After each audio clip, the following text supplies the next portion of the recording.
very pleasant hello from a rather pleasant Bangalore. Hello and welcome to Tea Time. I'm Chaiti Narula. Now, the Indian healthcare industry is going through a robust growth curve. Discussing this in much more detail is the Medical Director of Manipal Health Enterprises, Dr. Sudarshan Ballal, on Tea Time today with me. On the show this week, we have Dr. Sudarshan Ballal, Medical Director, Manipal Health Enterprises. I think any money that flows into the country for improving our health sector is good for the country. In news, Phil Mickelson dazzles with a 5 under 66 to win British Open. And Woody Austin wins the Sanderson Farm Championship.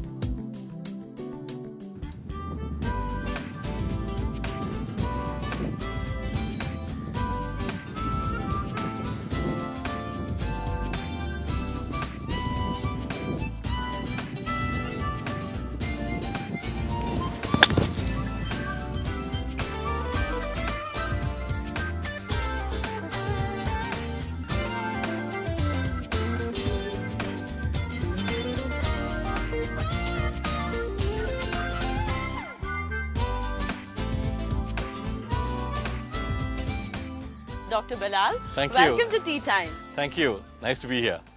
Now, the Indian healthcare industry is growing 20% year on year and is expected to reach $100 billion by 2015. This is a report as of sometime back printed by Fitch. What is your take on the demand for super specialized quality healthcare services in this country on the back of these facts? I think the healthcare industry in India is really going to take off. As you rightly pointed out, we are going to spend about 600,000 crores in the next 5 years, about half of which will be for healthcare providers and the other half for pharma, medical devices, medical insurance, so on and so forth. I always tell my students, there's no doctor who will ever get a pink slip in the future. Because that's one industry where there's a huge need for people in the future. And we believe that every day a new Manipal hospital has to come up for the next 20 years for us to meet the healthcare demands of this country. Now, the same report by Fitch goes on to say that by the year 2020, the Indian healthcare industry will reach $280 billion. What else do you think is aiding this figure? We have a population close to China's. We have been far behind in our healthcare industry in the past, but thankfully for all of us, it's catching up. Right. And I think there's a huge potential for growth in the healthcare industry. However, there are a few issues that we need to sort out before we grow to the extent that the Fitch report says. The biggest problem has been availability of super specialists, nurses and paramedical personnel. You think there is a problem in that zone? Certainly. But it's being addressed, and I'm sure in the near future that will be taken care of. You said it's been addressed. How is it being addressed? By the advent of more universities? Yeah, there are 2 or 3 things that have happened. One is, of course, we are training a lot more doctors. Right. And second thing that's very interesting, which I've never seen in my career before, is what I call as the reverse brain drain. A huge number of doctors are coming back from the US, UK, Australia, and wanting to settle down in India. In the olden days, say 30, 40 years ago, everyone wanted to go to the US or Canada, but no one wanted to come back. If they came back, it was only for retirement, not to work here. A reverse brain drain, a good phenomena and a good trendsetter for the Indian healthcare industry. On that note, it's time now for me to tee off and we'll continue with our talk.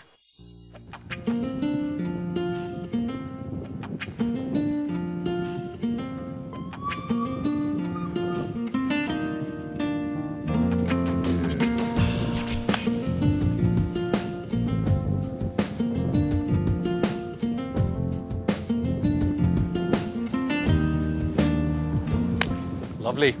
Thank you. Now, Dr. Ballal, India seems to be one of the most competitive countries when it comes to the healthcare sector, given the low labor costs and, of course, a lot of sophisticated treatments coming into India right now. What, in your opinion, are the trends backing the Indian healthcare sector? I think one of the main things is we have a tremendous number of trained manpower. Right. And our expenses as far as healthcare is concerned is very low compared to the Western world. For instance, I have extensively worked in the US for many years, and I'm familiar with both the healthcare systems. What would cost $100 in the US can be probably done here for $10. Okay. So it's a huge advantage for people who come from abroad because they get the same kind of skilled personnel. They have the same infrastructure, wonderful hospitals for 1/10 or less of the cost. The biggest trend has been the opening of corporate hospitals with superb infrastructure. And in fact, I must admit that some of the hospitals here are probably as good or better than many of the hospitals that I worked in abroad. And second is skilled manpower. In the olden days, for instance, anyone got sick in Bangalore, they had to rush to Mumbai or Yes. Bombay, as it was called then, or to Chennai or Madras, as it was called, or go to the US. Now it's the other way around. We have a lot of tourists coming from Western world to get their medical care here. So I think first is opening of corporate hospitals, second is trained manpower, and the third is infrastructure. And of course, you're also contributing a lot to training that manpower because you have education as well as one of your areas of expertise, and you've also hired a lot of your own doctors within the KMC space as well in the hospitals to conduct surgeries. And I think Manipal Group has been the pioneers in private medical education in this Right. country. We probably opened the first private medical college way back in 1953 in a Right. small hamlet called Manipal. right. And that now has grown to be one of the largest university campuses in the world. Now, but Dr. Ballal, venture capitalist investments and private equity investments in your sector are growing very rapidly. In fact, last year, in the year 2012, the industry absorbed $1.2 billion itself. Across 48 deals in the country, and these are figures that are being stated by Venture Intelligence. In your opinion, what is the kind of picture that you would like to paint for FY14 going forward? I think it's a very rosy picture. Money is flowing in, and obviously the private equity and the venture capitalists have done their homework. Right. They do believe that the healthcare sector is booming in India, and it's a good prospect for them to get their returns. So I think money is flowing in. We have the talent both from within and outside of the country. We have huge, nice, good hospitals coming up, and we have a huge population to cater to, and very interesting, a lot of people from outside of the country also coming in for healthcare to India.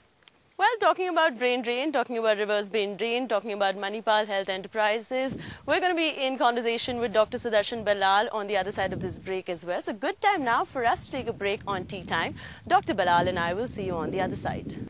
Welcome back on Tea Time, and thank you for staying with us. Now, the hospital and the medical diagnostic center business in this country has attracted investment to the tune of $1,500 million US, according to a research done by DIPP as well. Now, Dr. Ballal, what in your opinion is aiding this figure, and what is your take on FDI and healthcare sector? Personally, I think FDI in any sector is a good thing as long as we don't drive people within the country out of business. But my opinion is in the healthcare The sector... incumbents definitely need to stay protected, and they do get threatened with FDI, of course. Absolutely. But in the healthcare industry, I think I don't see any such problem because I think there's room for everyone. In fact, we welcome competition. Because we have some of the world-class hospitals and world-class doctors. So any competition is welcome. But honestly, I think any money that flows into the country for improving our health sector is good for the country.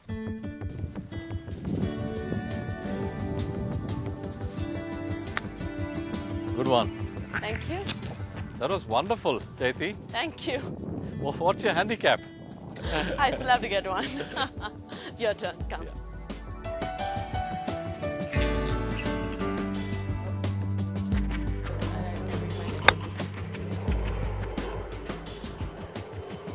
That's fabulous. Thank you. So, Dr. Ballal, good time now for us to talk about enterprise communication equipment. Now, IT and pharma sector, of course, working hand in glove, and the pharma sector is likely to spend 5,700 crore rupees in the IT sector as well to buy these kind of equipments. This is, of course, a report that has been published by Gartner that states that. In your opinion, what does the demand really look like for from the healthcare sector for the IT? I think there's a huge demand now because we are completely moving from manual documentation of records to hospital information systems. Our own hospital, we have gone for an extensive, very robust hospital information system now. Many things that we do are paperless. Right. And I think eventually, probably in the next 2 or 3 years, it will be completely paperless. It's not just for clinical care. If you know what's happening in the US, now Medicare pays the hospitals extra money for maintaining electronic medical records according to the new Obama plan. I think India is going in the same direction. This not only makes it easier, it's more robust, and the chances of making mistakes as far as giving medications or regarding patients' healthcare providing very much better if you have a robust hospital information system. Are you also using, now that you mentioned about going paperless, are you also using big data analytics as well a lot in the healthcare sector? Yes, we do. We have a very strong IT department, and we also have many analysts in the group who help us on a day-to-day basis. Now, Dr. Ballal, the government of India has has emphasized on increasing the outlay for health as well, and to increase the expenditure to 2.5% of the gross GDP versus 1.4%. Dr. Manmohan Singh has also emphasized the need for an increased outlay in the healthcare sector. How much of all of this is realistic in nature, in your opinion? Well, I think it should be realistic, and we certainly hope it's realistic, because I think the government spend on healthcare sector has been dismal in the past. But we are very happy that the Prime Minister has taken cognizance of this and has promised to increase the outlay to 2.5% of the GDP in the next coming years, which is what is needed. I honestly believe that the government and the private sector should work together in providing healthcare for the masses. In my opinion, the government should be more of an insurer who gives insurance to the people who need healthcare, and the private sector certainly can take care of providing the healthcare. If you see what's happened in the last 10 years, 10 years ago, people didn't have any means of being provided dialysis by the government or a kidney transplant or heart surgery. But now you see that there are many government schemes like Yashaswini, Arogya Bhagya, and then Vajpayee schemes, wherein a lot of people of the poor socioeconomic status are able to get tertiary care, which had never happened in the history of India. So I do believe that the government is serious, and I think they have to be serious, because otherwise the people will vote them out of power.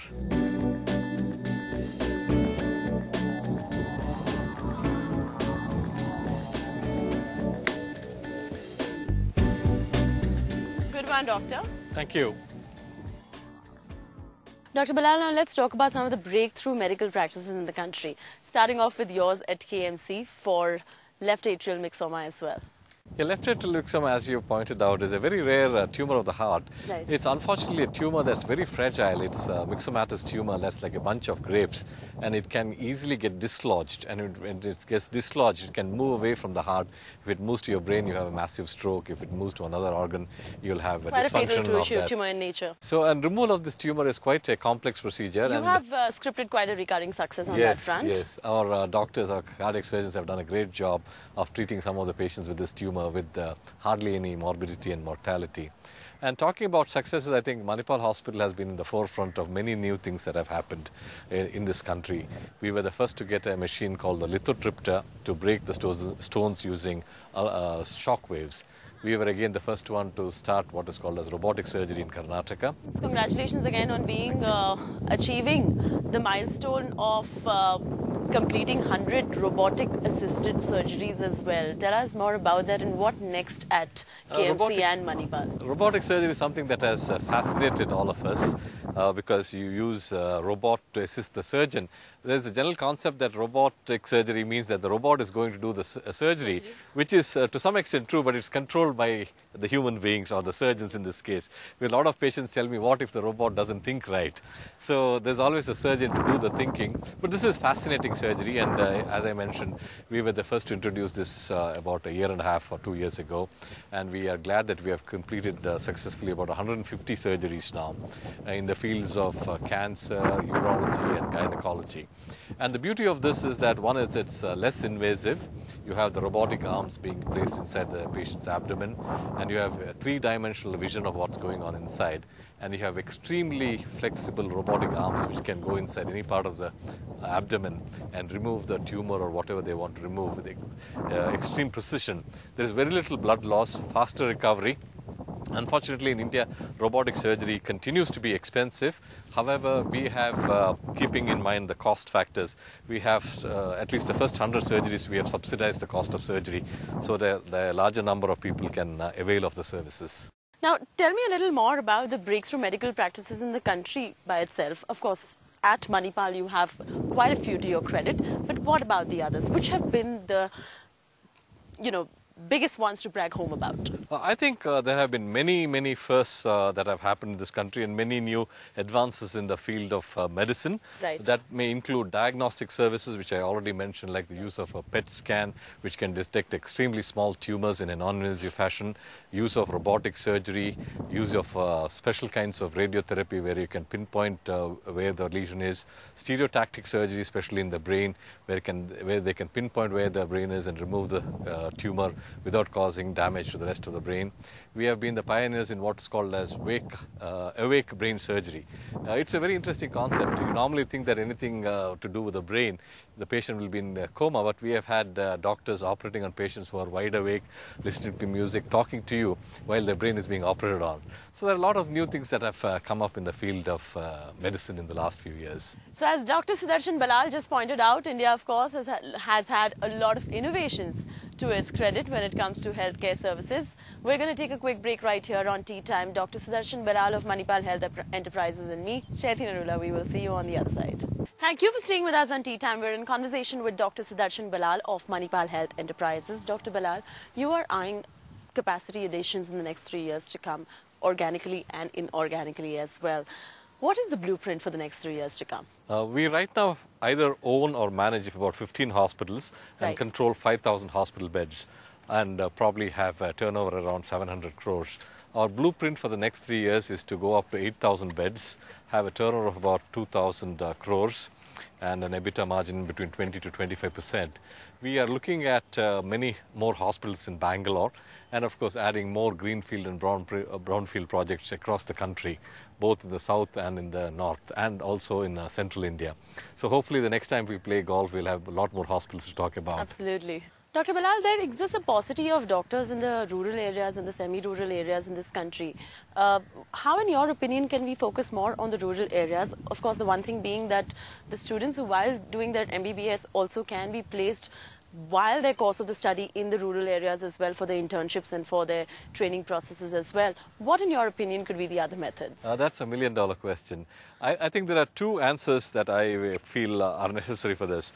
First is we have to make it attractive for the students and the young doctors to go to the rural areas. One of the things that we must realize is that many of the government-sponsored medical colleges heavily subsidize training for doctors. They probably spend crores on each doctor passing out of the medical college. And I think it's but natural that if you're spending so much of money on a young doctor, that they should have a rural stint. But unaided colleges, probably we should make it voluntary. But people who get the subsidy of the government to become doctors probably owe it to the government and to the people of India to spend some time in the rural areas. But the bottom line is, unless you make the rural stint attractive, no young man or woman would want to go there. What would be your solution to that? How would you make working in rural areas as a doctor more attractive? I think that leaves us with the broader issue of how is India developing. What we have seen is that in India, the developments have mostly been in cities, especially the metros.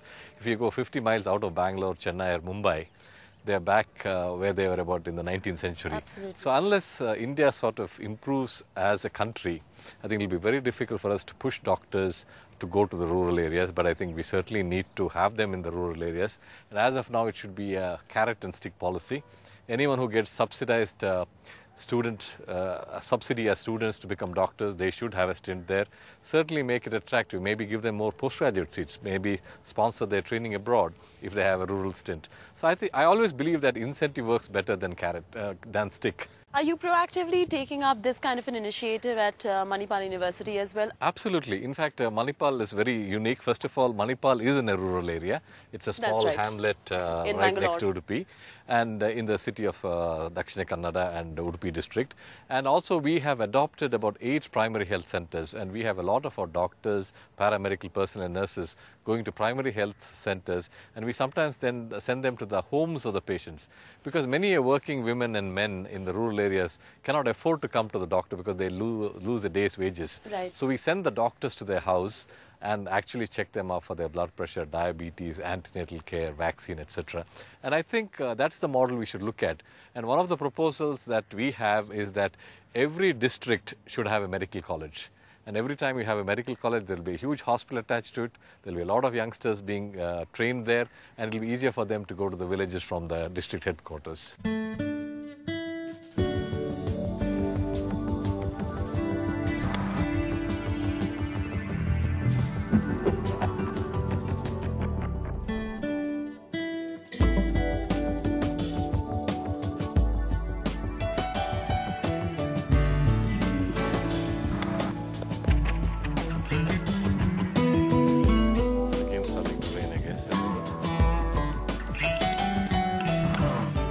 Wonderful.